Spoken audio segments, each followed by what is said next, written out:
National centre for seismology के मुताबिक लद्दाख के इलाके में ये भूकंप सुबह 5:39 पर आया और भूकंप की तीव्रता रिक्टर स्केल पर 3.4 बताई जा रही है। भूकंप का ये केंद्र 35.27 के अक्षांश और 75.40 के देशांतर पर स्थित था। फिलहाल इस भूकंप से किसी भी तरह के जानमाल के नुकसान की खबर नहीं है, लेकिन लद्दाख में सुबह जिस समय ये भूकंप आया, ज़्यादातर लोग अपने घरों में सो रहे थे।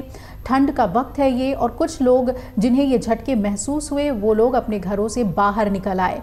आपदा विभाग ने कहा कि कोई नुकसान नहीं हुआ है। बीते दिनों से लगातार भूकंप के झटके कहीं ना कहीं महसूस किए जा रहे हैं। भूकंप के खतरे को देखते हुए इलाकों को अलग अलग जोन में भी रखा गया है। आपको बता दें कि जम्मू कश्मीर और लद्दाख भूकंपीय क्षेत्र 4 और 5 में आते हैं, यानी कि इन इलाकों में भूकंप का खतरा बहुत ज़्यादा है। और इससे पहले सोमवार को कर्नाटक के विजयपुरा ज़िले में तड़के अलग अलग जगहों पर हल्के भूकंप के झटके महसूस किए गए थे। ये भूकंप विजयपुरा शहर और बसवन बागेवाड़ी तालुक के मानागोली शहर में कुछ हिस्सों में आए थे। आपको बता दें कि 0 से 1.9 रिक्टर स्केल पर अगर भूकंप आता है तो ये सिर्फ सिस्मोग्राफ में ही पता चलता है, जबकि 2 से 2.9 रिक्टर स्केल पर भूकंप आने पर एक हल्का कंपन महसूस होता है। 3 से 3.9 रिक्टर स्केल भूकंप आने पर ट्रक आपके नज़दीक से गुजर जाए ऐसा महसूस होता है। वहीं 4 से 4.9 रिक्टर स्केल पर भूकंप आने पर खिड़कियां टूट सकती हैं, दीवारों पर टंगी हुई फ्रेम गिर सकती है। जब 5.59 रिक्टर स्केल पर भूकंप आता है तो फर्नीचर तक हिल जाते हैं, और 6 से 6.9 रिक्टर स्केल भूकंप आने पर इमारतों की नींव भी दरक सकती है। इसे खतरनाक माना जाता है। ऊपरी मंजिलों को नुकसान हो सकता है।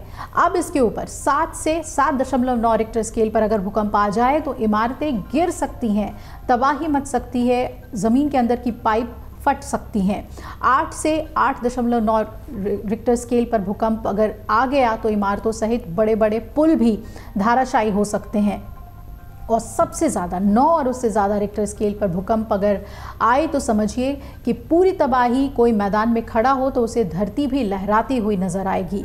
समुंदर नज़दीक हो तो सुनामी। भूकंप में रिक्टर पैमाने का हर स्केल पिछले स्केल के मुकाबले 10 गुना ज़्यादा ताकतवर होता है।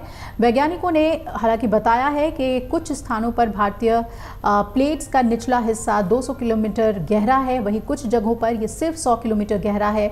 इससे पता चलता है कि भारतीय प्लेट के कुछ हिस्सों में दरारें आ गई हैं। साल 2022 में रिसर्चर्स ने हिमालय में 2 प्लेटों के मिलने की सीमा का पता लगाने के लिए क्षेत्र में भूतापीय झरनों से हीलियम के बुलबुले में अलग अलग तरह का मानचित्रण किया था, और उससे कहा गया कि इसका असर धरती के जो कोर है यानी कि केंद्र है वहां तक जाएगा। पृथ्वी का बाहरी आवरण बड़े बड़े टुकड़ों से बना हुआ होता है, जिसे टेक्टोनिक प्लेट्स कहा जाता है। ये जब आपस में टकराते हैं तो भूकंप होता है। ये प्लेट ठोस चट्टान का एक विशाल स्लैब जैसा होता है। टेक्टोनिक प्लेट्स को लिथोस्फेरिक प्लेट भी कहते हैं। ये प्लेटें आपस में एक साथ फिट होती हैं, लेकिन ऐसा नहीं है कि ये एक जगह पर ही अटकी रहती हैं। दरअसल ये पृथ्वी के मेंटल पर तैरती रहती हैं। मेंटल पृथ्वी के क्रस्ट और कोर के बीच की परत होती है। आपको बता दें कि हिमालय में बताया जा रहा है कि प्लेट्स लगातार मूव हो रही हैं, और इसी वजह से हिमालयन रेंज में भूकंप के झटके आए दिन महसूस हो रहे हैं। अगर आप ये वीडियो YouTube पर देख रहे हैं तो हमारे चैनल को सब्सक्राइब करें और बेल आइकन को दबाना ना भूलें। अगर आप Facebook पर ये वीडियो देख रहे हैं तो हमारे पेज को लाइक करें।